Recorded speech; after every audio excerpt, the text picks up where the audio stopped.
Did you ever think that the lightsaber was a symbol of the patriarchy? Neither did we. Did you ever think that the cave scene in The Last Jedi was allegory for the rise of femininity? No, we didn't either, as bad as that movie was. Did you ever think that it was appropriate to strip away the humanity of someone who had just nearly been taken out? We certainly don't. And yet all of that is flowing from the Walt Disney Company. And for that reason, and we'll show all of it to you, it's no surprise that people are fleeing both Disney and the place where it calls home.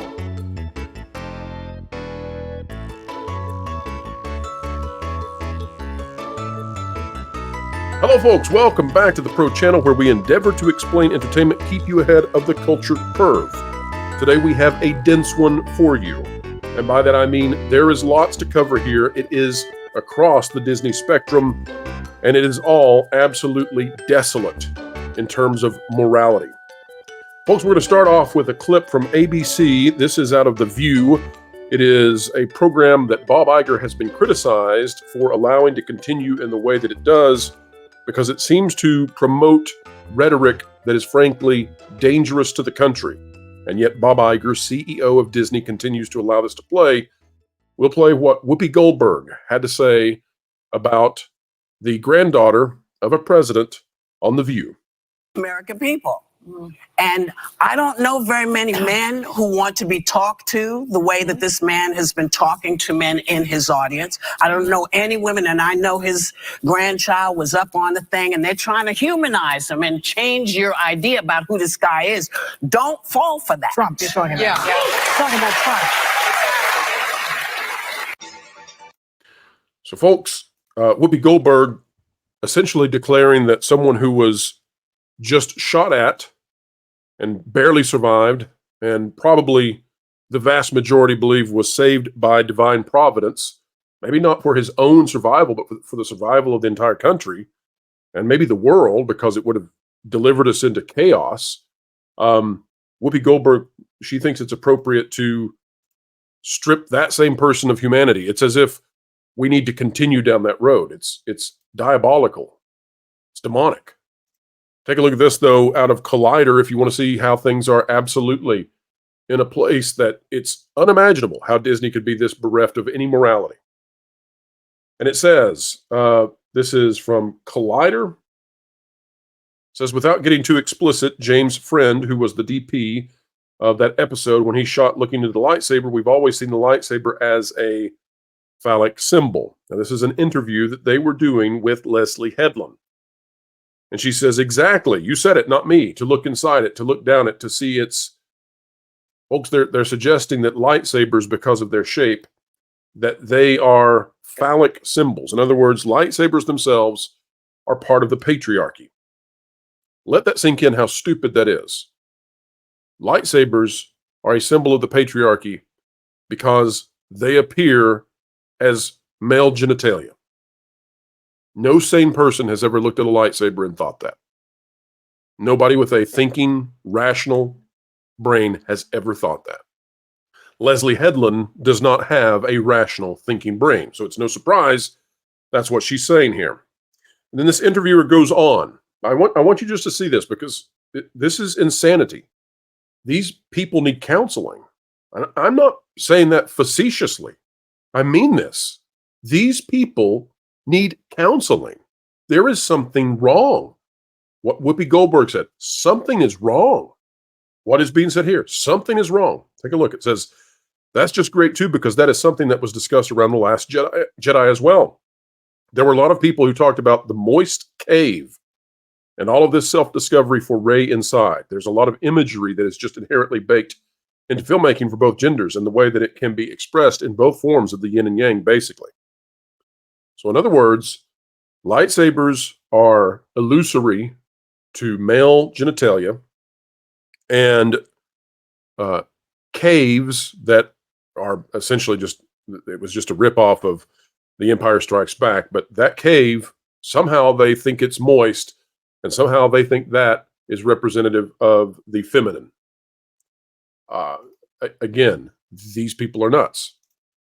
Things are not any more rosy, though, when it comes to Southern California. SoCal has gone completely loco, and Disney is facing real trouble here. Now, I'm not suggesting that the workers at Disneyland have gone crazy, but I'm suggesting that the situation in California has gone unbearably crazy. Whether it's in San Fran or whether it's in LA, things have gone away from any kind of sanity. With The View, with the Lucasfilm brand, with Star Wars, and with Disneyland. Take a look at this. This by Iman Palm out of KTLA 5. Disneyland employees, whom Disney refers to as cast members, have been participating in a strike authorization vote as contract negotiations with Disney continue. About 9,500 cast members are eligible to participate in the vote, according to Los Angeles Times. It's important to note that strike authorization votes are common during negotiations, but they don't guarantee a strike will happen. If approved, this says, a strike would affect only a portion of cast members at Disneyland Park. Our Disneyland resort parks and hotels remain open and ready to welcome guests if any number of our cast members strike. Disneyland Resort employs over 35,000 cast members, and we are dedicated to the well-being of each one. I think that is a statement, folks, that will not bear out to be true. That's my speculation here, but this strike potentially would have 14,000. That would be getting close to, although not quite to, half of all the cast members. So if half of your workforce were to leave, if you're Disneyland in Southern California, then what you would have to do then is greatly restrict the services that you can provide. So they might technically keep the resort open or the parks open. I don't know how they would even do that, but they would have to definitely pull back the hours to ridiculous levels. They might have to pull all staff into sort of emergency as needed basis to keep the hotels running.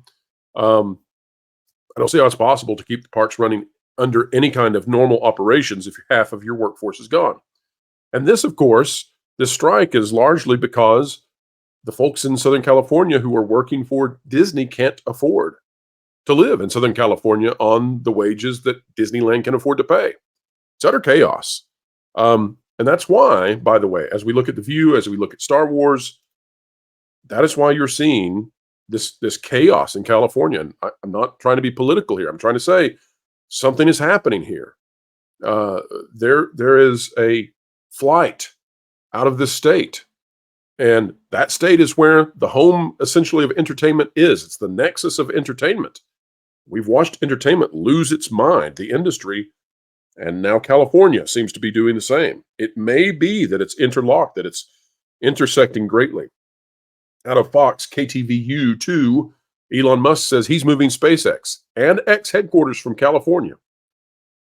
Tech billionaire Elon Musk announced that he is moving the headquarters of SpaceX and the social media company X from California after the state banned school districts from requiring staff to inform parents about children changing the way that they identify in terms of their sexual presentation.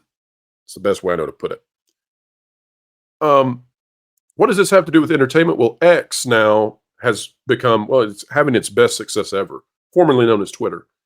It's not only become a place where you can follow the news and be many hours, if not days, ahead of the mainstream press, but it's also become a great repository for entertainment. People are posting memes and animated shorts and all kinds of things on X.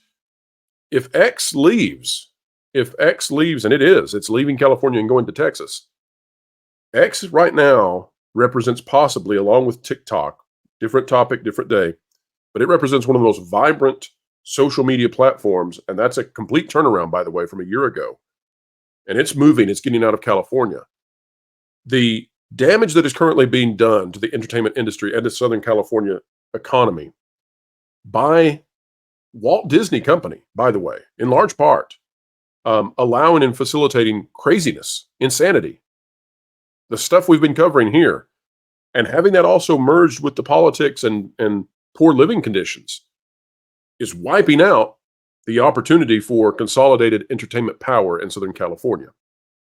And that's something that's worth us watching, because as I have predicted, and I think this will happen, and take this away from the video if you will, please. This is the thing I would like you to know. I think you're going to see over the next 5 years a tremendous amount of disbursement of the creative force of the United States, all being sent out throughout the country, so that no matter where you were born, no matter what your socioeconomic status, you will have the tools to create, and you will find like-minded people who want to create along with you. It might be in the garages of Oklahoma. It might be in the barns of South Dakota. It could be in the residential suburbs of Maine. But you don't have to be born in Linwood anymore. You don't have to come out under the shadow of the Golden Gate Bridge. You certainly do not have to be a product of Manhattan or the Bronx. Wherever you are born, very soon, I believe, because California, along with Disney, have sent their populace into the zany world of whatever this is. They have opened the doors now to creativity and entertainment flowing from every corner of our great nation. Folks, that's the story today. We hope you enjoyed it. Connecting dots is what we do. We hope that you had at least a few good things to take away. If you did, consider clicking the like button, share, subscribe, click it, stick it to the algorithms. It is the notification bell. Drop a comment down below. Let us know your thoughts. And folks, happy weekend. We hope you're having a good one. Stay cool out there. It's hot no matter where you are, and we want you to stay safe. Folks, wherever you are and whatever you're doing, keep learning, keep growing, and as always, no matter where you are, keep having fun. You'd better hang on to your feathers, little bird. They need to put you in the show. What? Jose, what are you listening to? You don't even have ears. Vacation Radio 24/7. Original music on YouTube. Vacation Radio. WDW Pro Music Channel.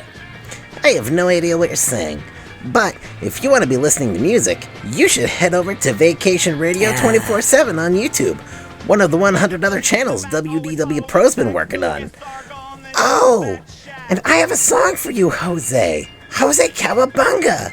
He is Jose Cowabunga. He's Jose. That one seems a little bit foreign to you.